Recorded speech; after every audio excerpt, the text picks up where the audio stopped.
তেরোখাদা সদর ইউনিয়ন জামায়াতে ইসলামীর উদ্যোগে দিনব্যাপী কর্মী শিক্ষা শিবির অনুষ্ঠিত হয়েছে।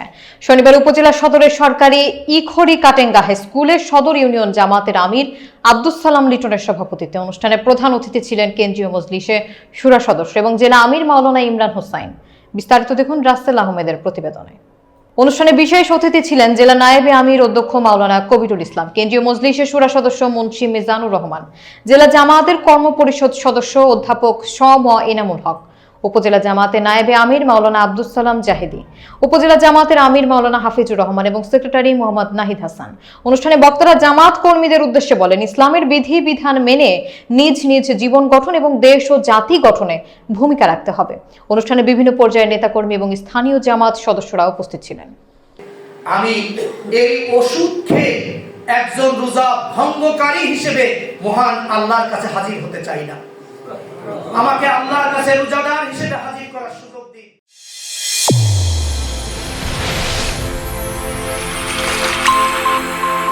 চ্যানেল A1 হৃদয়ের স্পন্দন।